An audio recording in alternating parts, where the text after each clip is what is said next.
Well, everybody, welcome. October 25th, 2023, our last weekly update. We will be doing monthly updates after this, and I will be in a much warmer climate. You'll see on the Zoom call, you'll see my back graphic, but today I'm really happy to be here today. It's actually going to be quite a nice day today, so good to see we're ending like this. Got a lot to talk about today. Gentlemen, welcome. And first, we're going to start off with a summary of the AGM. We had the AGM on October 19th, and we just wanted to go over, summarize what was decided on that day. And Cam, I'm going to let you take over from here. Great. Well, thank you, John. It was certainly a great night for the club. We had quite a few members in for dinner prior to, so it's nice to see an in-person meeting, about 35 members in for dinner, and we got started about 7 o'clock. And again, an in-person meeting with the work that governance is doing. We did speak a little bit about ONCA. Going into next year, it will be in-person and virtual, so that's on our list to fine-tune for future meetings. Good. And then, yeah, Tracy led off the meeting with a great summary of the year and talked a lot about our successes, the curb appeal improvements at the club, a lot of the activities of the 60th anniversary committee, the return to full operations in food and beverage was celebrated, as well as the way the team was able to manage a lot of the challenges, i.e. the ice storm and of course the small kitchen fire. So that was a great wrap up by Tracy and kind of summary of the year. Terry went through with the treasurer's report second and outlined some of the projections for the end of this fiscal year, which is about break even overall with our capital revenue injection there. And then we approved the operational budget, which was fairly unanimous. Highlights there is a little bit more membership revenue predicted and projected into next year, and we are pretty confident in those numbers because we have seen such a strong fall period of new members coming in our fall promotion. That's great. That's good news. Yeah, so that budget we were always happy to see the operational budget smoothly approved. And then following that, we went into descriptions of our capital projects. Joel led off, which is a good person to put up there first. Yeah. Well, yeah. And then he highlighted the excavation of the ponds on 3 and 4. So that'll be a nice welcome change. There was, of course, a little bit of algae and a little bit of an aroma on some of those hot days, and they're not the deepest ponds. So Joel went through his plan and the plan led by the Greens Committee as well to excavate those. So that'll really improve the aesthetics and a little bit more health and safety for members and staff in those areas. As well as the projects on 5 and 9 plan to do restoration of the greenside bunkers there as per the master plan. On 5, they come a little bit tighter into the front of the green, so I think that'll require a little bit more precision on your second or third shot. Of course, you're hitting the green in 2, right, John? Absolutely. Absolutely. And 3 more clubhouse related and food and beverage. We have a new IT server, ours being quite a bit old with an even older operating system, so that'll improve and mitigate any potential risks of downtime in the future years, whether you're logging in for your tea times or at the point of sale system in the dining room or golf shop. So that'll be helpful. That'll take a weight off Tyler and I's shoulders, not worrying about the server in its age. We have a planned septic going in, small septic at the halfway house. That's a water solution project to allow us to legally turn on the water, get an approved permit, and then we will be focusing on better custom-made sandwiches, fresh, as well as hot dogs will be with different equipment, so they'll be warmer. And it really has some nice reduction in expenses that the back of house will not have to be involved in preparing those items. I just want to know one thing. Will I be able to get a hot coffee at the halfway house in the future? Yeah, we used to get a hot coffee. Yeah, it certainly allows for a different coffee setup as well. So those would be the 3 kind of areas to really focus on an improvement with sandwiches, hot dogs, and coffee. Lastly, on the clubhouse side, we have a phase 1 of a sound attenuation project. Of course, we've had a few members either leave an event early or be a little bit hesitant to sign up for some of our great events. It's just the sound echoing in the dining room. So there's a 3-phase plan that the House Committee has put forward. Did incredible work on it earlier in the season, and we're going to go ahead with phase 1. It's an $8,000 project, and evaluate and see what the improvement is. That phase is focused on the member area by the bar. Right. Yeah, and that, it's such a different room. When they built these places, they didn't build them for sound. They built them for aesthetics and what it looked like. And having gone through this at my one of my high schools, St. Peter's, we had a situation in our auditorium, which is all cement. The tile on the floor is cement. It was a cafetorium, and the sound was awful, bouncing everywhere. So I got a sound guy in, and what an amazing difference. Just to get the right sound system in there, it just changed everything. Yeah, we have some ceiling baffles going in, and it'll be a good, not a huge project, but a great start. To evaluate. And then lastly, might give Tyler the opportunity to jump in and describe some of the golf playing items. Okay. Sure. No, thanks, Cameron. Yeah, we had this year, or for next year, we were pretty excited with the.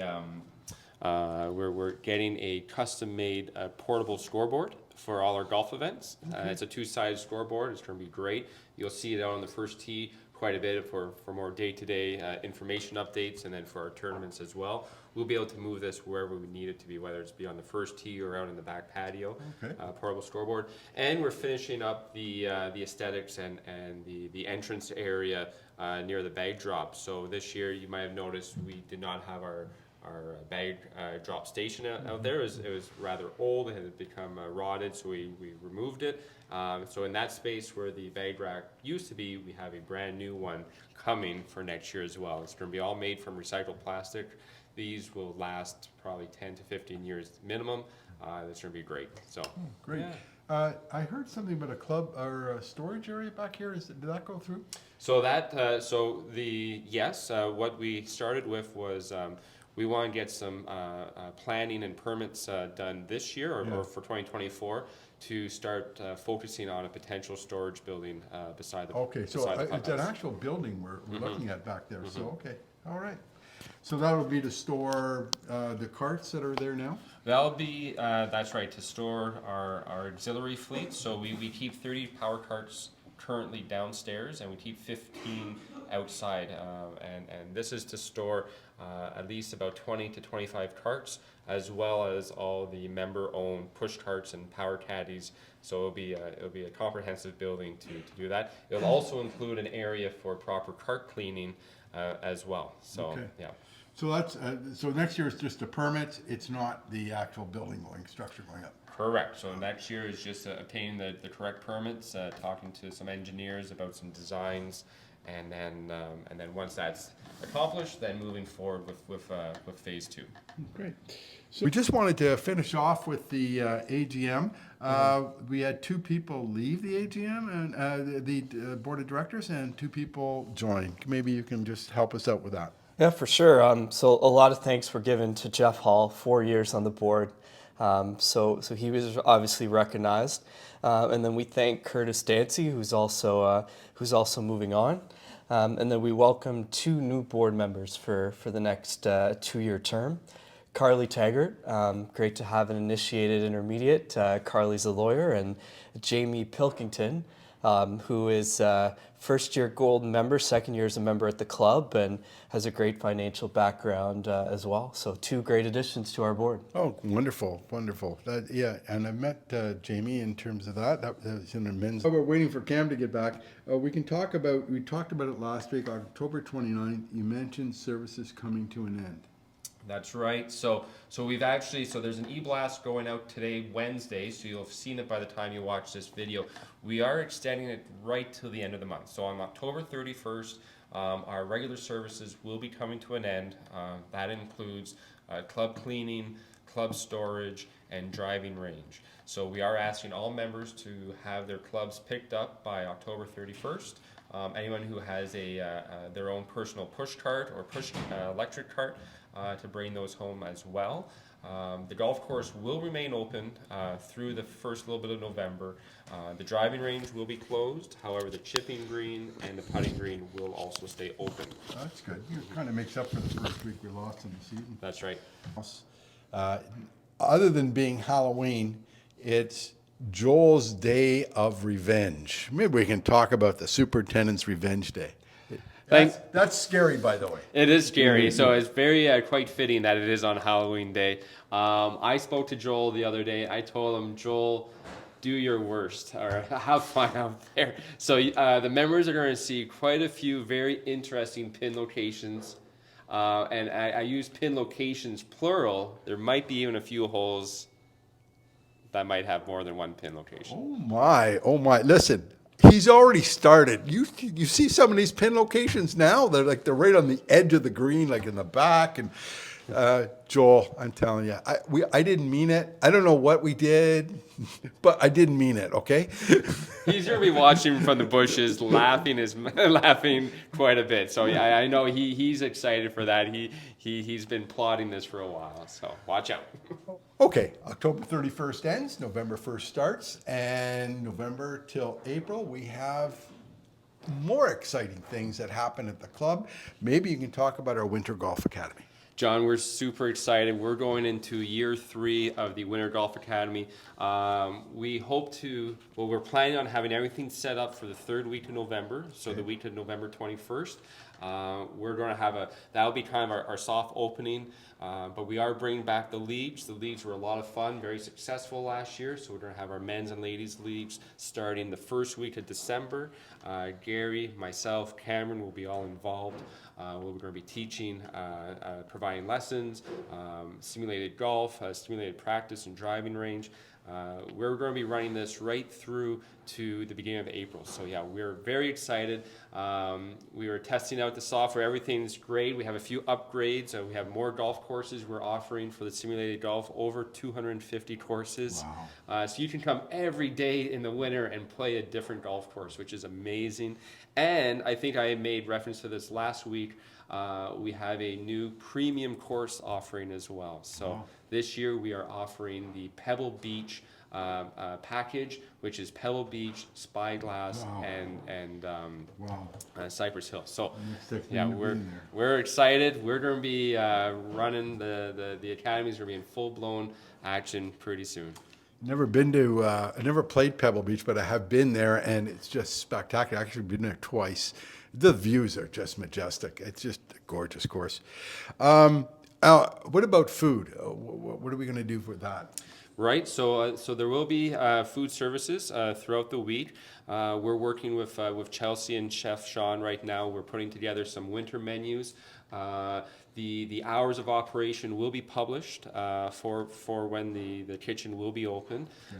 But yeah, so that'll be all launched very soon in an upcoming e-blast to the memberships. Wonderful. That's just so nice that the place is being used 12 months of the year now. And for sure. And on that note, we're also booking some private member parties leading into Christmas. So we're accepting those. There'll be some communication on that as well.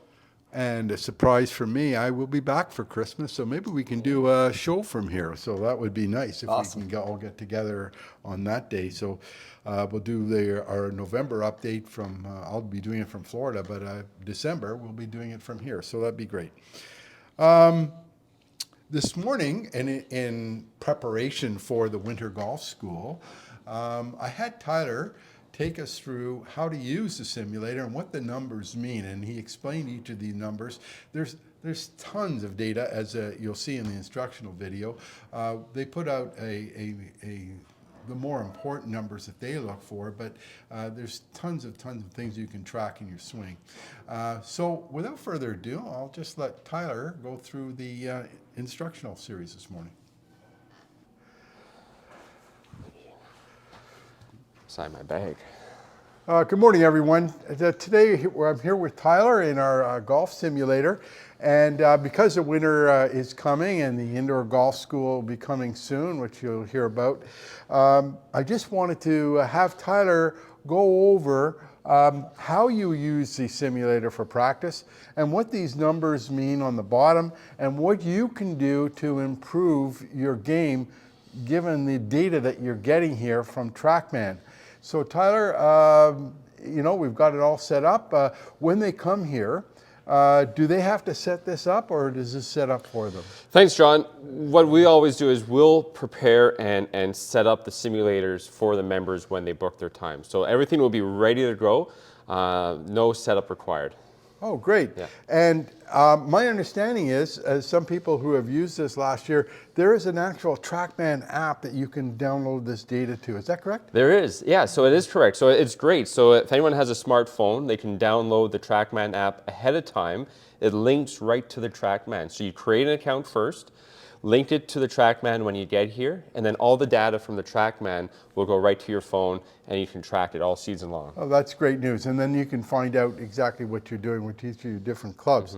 So today we're going to do a little demonstration. We're going to go over some of these numbers at the bottom and Tyler's going to show us. There's so much data it tracks. Tyler was just setting this up a few minutes ago and I saw literally 30 or 40 pieces of data. He's limited it to this.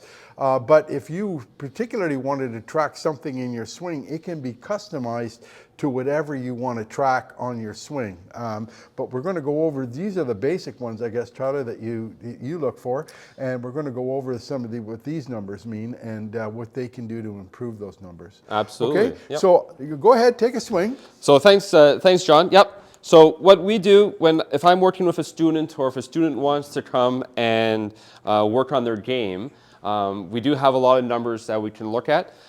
We try and focus on maybe one or two at a time, but I'm going to hit a shot. I'm going to go through all the different numbers and what they mean and yeah, just trying to show you how easy it is.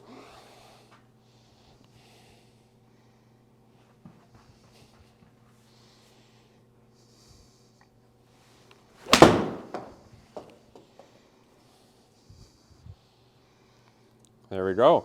So it shows the tracer right on the screen. And then from left to right, now you might not be able to see them on the camera. I've got a secondary camera here, Tyler. So we have our club head speed. So that's how fast I swung. We have our ball speed. That's how fast the ball came off the face of the club. We have smash factor. That's the efficiency number. That's the difference between club head speed and ball speed. We have our carry distance, how far in the air the ball traveled. We have our total distance, so that's how far it traveled in the air plus the roll.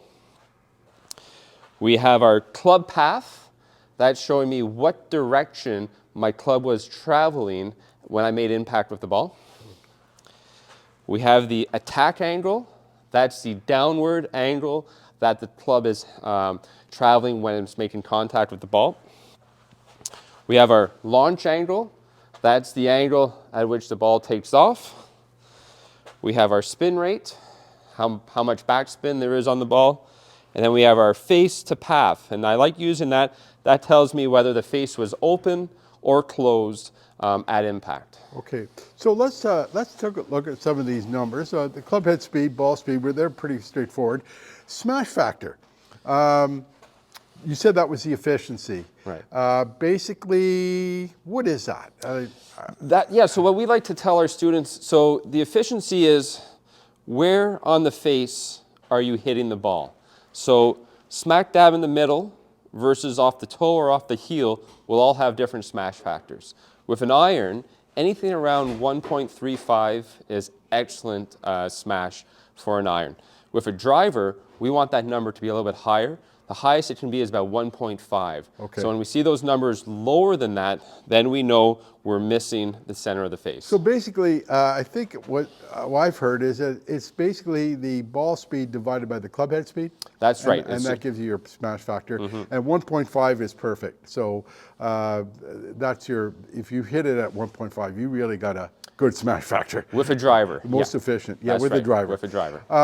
The carry numbers are important because a lot of people get confused. Well, I hit my 7 iron, 150 yards, but how far do you carry it? Right. Because if you're a number 11 and you're 150 yards away and you only carry it 130, you're in the ditch. Well, that's 100% right. So we always try and teach our students to measure your carry distance. It's such an important number to have. All the golf pros, they don't talk about total distance, they talk about carry distance. Yeah. And you're exactly right. It's to potentially cover, hit over that bunker or hit over that water. You don't want to know that your 7 iron goes 150, but if 20 yards of that is, rolling on the ground, you might still be landing in that water and that bunker and not having a good shot afterwards. Okay, so that's a good number. Okay, this is an interesting one. Club head path. So talk about what that means. What is your club head path? Right. And it's minus 1.86. Does that mean it's coming from inside by minus 1.86 degrees? That's right, that's right. So that's telling me, ideally we want to be as close to 0 as we can for our club path. But when we're not close to 0, understanding whether it's positive or negative, that's telling me whether I'm coming from the inside with the club or from over the top. Okay. Anything over the top for a right-handed golfer will have a positive number. Right. Anything from the inside with a right-hand golfer will have a negative number. So if I'm practicing and I see a negative number, having an inside path is better than having an outside path. So I would want 0 or a negative number. I do not want a positive number unless I'm trying to fade the ball. Is that correct? It is, but I'd make it a little bit more simplified. We talked about consistency. So if you can keep it within, I always say plus or minus 2 degrees, Right. that's great. Okay. We aren't too concerned. It doesn't have to be 0, Okay. plus or minus 2, and keeping it repetitive. Okay, so that's what I should be looking for when I see that number. Mm-hmm. Tack angle. You have an iron in your hand. Yes. So that's how steeply That's you're right. coming in? That's the angle of attack that your club is coming at when it's making contact with the ball. Right. So with an iron, you do want to have a negative attack angle. The attack angle is what helps put a little bit more spin on the ball.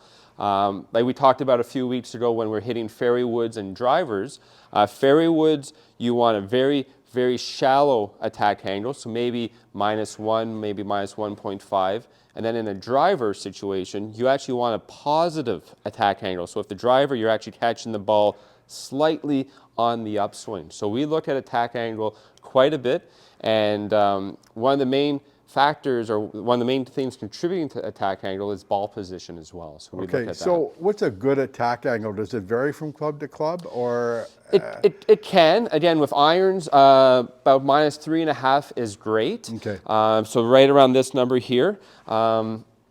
Some people are more steep than others. So, working with someone's swing, if you're too steep, if that attack angle is maybe -5, -7, you'll put a lot more spin, so that ball is going to balloon up in the air, Right. lose a little bit of distance. And if you're too shallow, if you're catching an iron on the upswing, that ball is going to go much lower and hit the ground much too soon as well. Okay, so when you were hitting your hybrid the other day and your 3-wood, your attack angle would still be -3? Well, with the Or hybrid you'd or want fairway it wood, -1 or yeah, -2? -1, -2. Okay. Yeah. So it's just slightly different. So again, when you're practicing with your different clubs, your attack angles may change slightly depending on the length of the club. That's right. That's Okay. right. And remember, it's more to do with ball position as well. So when the Okay. ball is more in the middle of your stance, the attack angle will be a little bit more steeper. Right. When you move the ball to the forward of your stance, it'll be a little bit less. I got you. Okay, I got you. Launch angle. Not much we can do about that. Once you've hit it, you've hit it. What do we want to do with that? So we look at launch angle. I mean, it's very important with the irons, but even much more so with the driver. Right. So when we're fitting drivers or doing lessons with the driver, we are looking at launch angle quite a bit. There is an optimal launch angle with a driver.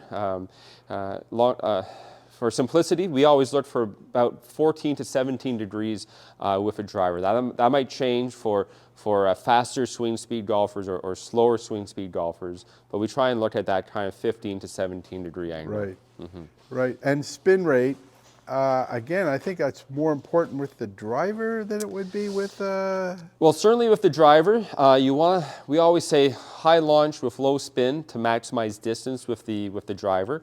But with the irons, though, we still look at spin because again, if we're getting too steep with the attack angle, that spin will go right up. Gotcha, If we're okay. too shallow, that spin will stay down. Now, spin is what gets the ball airborne and keeping it in the air. So we try and measure spin rate and attack angle very closely together. Okay, so with a driver, what would be an acceptable spin rate? What do you look for with a driver? Because that basically, you know, you want to get the most distance. Right. So again, in general terms, we're looking at about 23 to 2,500 spin rates. Again, that can change based on club head speed, how fast or how slow you swing. Right. But I'd be looking at about 2,300. Yeah. So, okay, now I'm starting to put this together. If my attack angle with a driver is negative and my spin rate is high, they're correlated. They are. They are. So if I have a positive attack angle, like it's going upwards, my spin rate should be lower. Yeah, it's kind of the rules of opposite, right? So, so you hit up on the ball, the spin rate goes down. Yeah. You hit down on the ball, the spin rate goes up. Okay. So yeah, we want to make sure that we're making contact with the ball, preferably on the upswing, Right. to reduce the spin so that it can stay in the air longer. So when I'm practicing with my driver, those are things that I should be looking for to try and improve. Face to path. Right. Very important because it tells us the ball flight, what it's going to look like, correct? Exactly. So if we go back to club path, so that's telling me 1.6 degrees negative, and then relative to that path, was my face open or closed relative to my club path? Right. And that's really influencing the direction of the ball flight. On the screen here, you see I have pushed a little bit out to the right.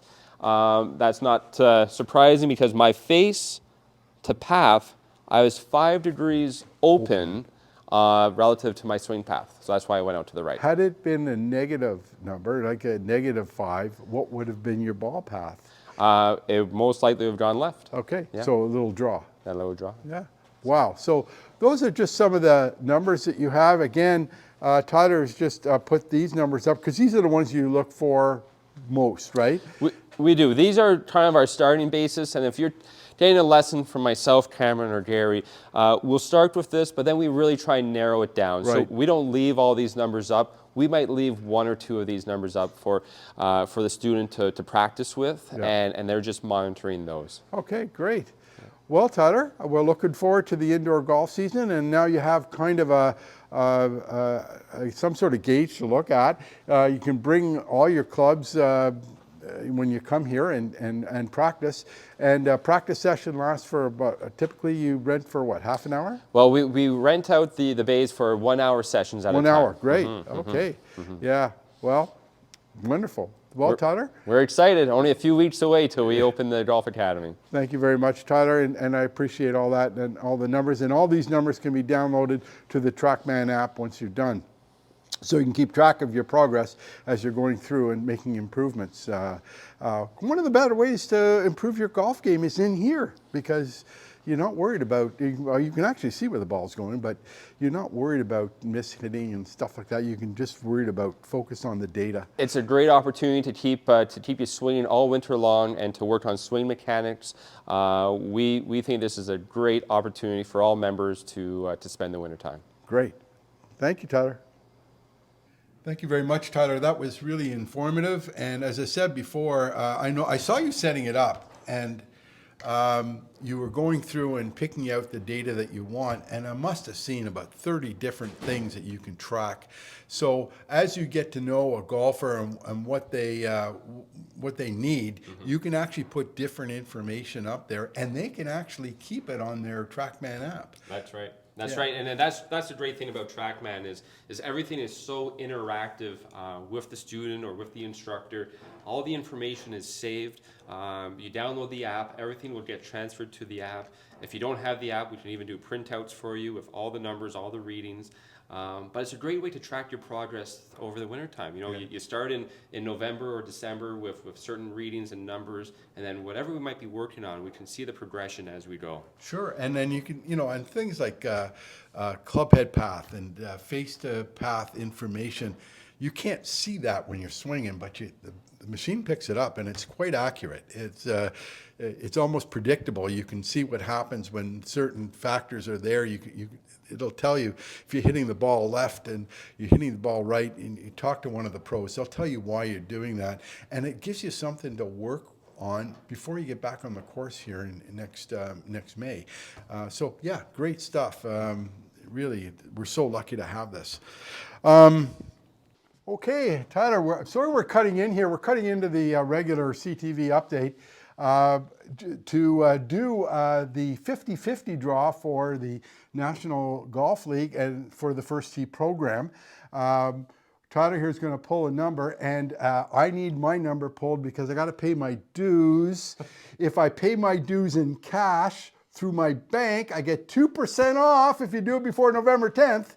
You can also pay your dues in full by credit card, but you don't get the 2% off, but at least you can do that. Anyway, so Tyler, I need the money. Okay. My number is 27. Okay, I have no problems picking my own number, him picking my number. I don't care if it's nepotism. I want the money. Okay, how much money we got for these guys? John, we have we've raised $2,320 in total. We are going to be drawing one name for half of that, which is $1,160. Okay, can we have a drum roll over here? I'll hold it for you, Tyler. All right. Now, we've cut all these up, so, John, I think we cut yours extra small. I mean extra big, Yeah. so let's see here. So I'm going to The shuffle around winner here. of $1,160 is Lori Ridgway. Ridgway. Lori, you are $1,160 richer. Congratulations, and thank you for all your donations. The First Tee program will be certainly benefit by that. Thanks a lot. All year long, I've picked on this poor guy. I've made him put things on sale. I've browbeat him to put things on sale. I've challenged him to put things on sale. I've done everything to this poor man every week. He hides when I come in. And I ask what's for sale. He gets on the phone. He goes down and checks it. So I have to track him down. I have to surprise him all the time. Tyler, what's up this week? What's up this week? What are you doing? Hey, you can't do that. You got to do this. I'm leaving him alone today. The guy's got a lot of stuff, a lot of going on. But he surprised me this morning. Once again, Tyler, you come through. John, you have me so well trained. Yeah, so I know you didn't even ask, but I knew to have something ready in my back pocket. We're pretty excited. So one thing is we are continuing to liquidate or sell all our spring and summer clothing, so that we've added additional items to all our sales racks. But a big thing is for all the golfers out there who've been thinking about maybe getting a new wedge, and I know we ran our wedge program special earlier. I just got word from our Titleist sales rep. We are now marking down all our Vokey SM9 wedges to $189.99. Wow, that's a deal. That's a great price. That is a really We good are deal. blowing them out. They're launching a new SM10 for next year, but guess what? We got a ton in stock of the SM9s. We're going to blow them out, $189.99. Come in stock only, so we can't special order them at the same price. In stock only. Come see us. We'll give you a great deal on those wedges. Wow, what a great deal that's a steal, that one. You won't find a price like that anywhere. Okay, gentlemen, we're going to talk about a rule segment today.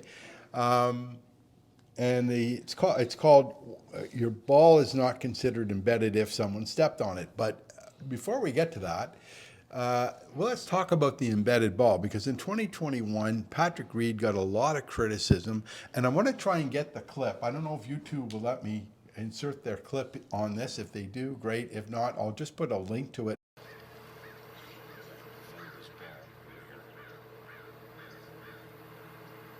Talk about the lift clean in place, though, that's in effect again, even today on a sunny day, Nick. Yeah, it's a huge help. They were unable to get the mowers onto the fairways last night or this morning. They've had 4+ inches of rain, 1.5 inches yesterday.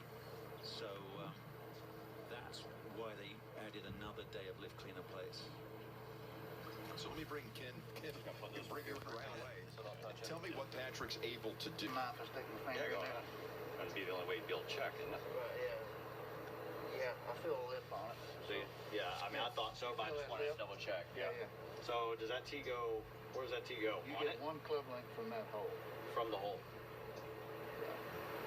Used to be close as you could. Right. Now it's 1 club. Okay. So you can clean that now.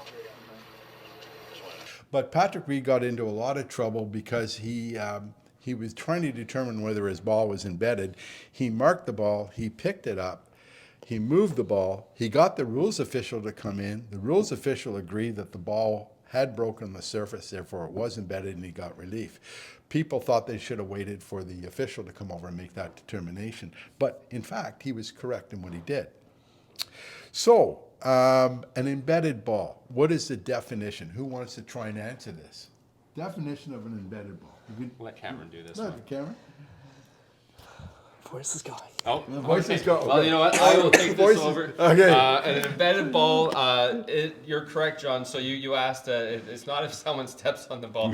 An embedded ball is a ball that is in its pitch mark and it's below the surface of the ground. Okay. And that's what is considered an embedded ball. And your relief is a club length from that? That's right. So you get 1 club length, no closer to the hole, and as long as the pitch mark doesn't interfere with the shot as well. Just an interesting question. I don't know if you have the answer to this. Can you clean your ball when you pick it up on that particular there are 4 instances I understand where you can clean your ball when you're. You are most welcome to clean your ball when you're taking relief from an embedded ball. Okay. So somebody steps on my ball. That's not an embedded ball. But what relief do we get from that? It's not called an embedded ball because it did not come to rest in its own pitch mark. It was sitting on top of the fairway. Somebody came and stepped on it, or a cart ran over it, or something. I think it's called outside agency or something. An outside agency. Now, John, my question is, who would have done that? Who would have stepped on a ball or ran over a ball? I wonder when that's ever I would have happened. done that to a few opponents. Yeah, match play situation maybe. Could have been. It was an accident. Well, believe me, it was an accident. No, once again, so it's not considered an embedded ball. It's an outside agency affecting the ball, so you do get relief as well. Right. And the relief would be because you can't put it back in the spot where it's embedded. You can move it 1 club length no closer to the hole. I believe that's correct. Yeah. Okay. So there you go on embedded balls, and we sometimes we see them more in the spring when the ground's a little soggy, but we're getting a lot of rain. You might run into it even this fall. So there you go, gentlemen. That's all I have for today. And I just want to tell you what a wonderful privilege it has been to work with you both this year. I know I've been a pain in the neck sometimes, but it's important to get this information out to the members. And certainly thank you very much. Next time I will be doing this will be sometime late November. We haven't set up the date yet, but it will be probably after the American Thanksgiving sometime. And we'll get back to you then. So thank you very much, gentlemen. Thanks, John. All right. Until then, play well.